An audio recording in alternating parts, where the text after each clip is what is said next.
Sambil nangis, Ivan Gunawan berjanji ingin percantik rumah Bunda Kola di Jerman. Bunda Kola sudah 3 minggu tinggal di Indonesia, kini harus kembali ke Jerman untuk bekerja. Kepulangan Bunda Kola membuat orang-orang terdekat hingga para penggemar sedih, termasuk sosok presenter Ivan Gunawan yang ikut menangisi kembalinya Bunda Kola ke Jerman. Bahkan keduanya sempat menangis bersama sembari mencurahkan isi hati. Dikutip dari YouTube Maharani, Ivan Gunawan pun sempat mengucapkan janji pada Bunda Kola. Nantinya pria yang akrab disapa Igun itu berpesan supaya Bunda Kola tak beli perabotan dulu setelah mendapatkan rumah baru di Jerman.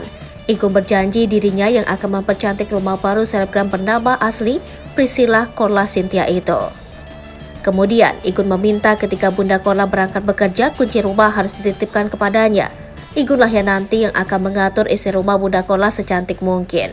Keduanya pun tak kuasa menahan air matanya hingga menangis sambil berpelukan. Sementara itu, Bunda Kola juga percaya sepenuhnya pada Igun. Baginya hanya Igun sosok yang bisa dipercaya saat ini. Sebelumnya, Igun juga sempat menyampaikan pesan-pesan pada Bunda Kola. Menurutnya, setiap manusia yang akan diangkat derajatnya harus menghadapi ujian kehidupan dulu. Apalagi menurut Igun, perjalanan hidup Bunda Kola sangat panjang. Mulai dari bertahan hidup di Jerman, akhirnya bekerja di sebuah restoran cepat saji di sana, hingga kini terkenal di Indonesia. Bunda Kola pun merasa Igun seperti sosok malaikat baginya, lantaran bisa mengabulkan semua harapan Bunda Kola hingga bisa tampil dalam sebuah konser. Bagi Bunda Kola, Igun juga sosok pria yang perhatian.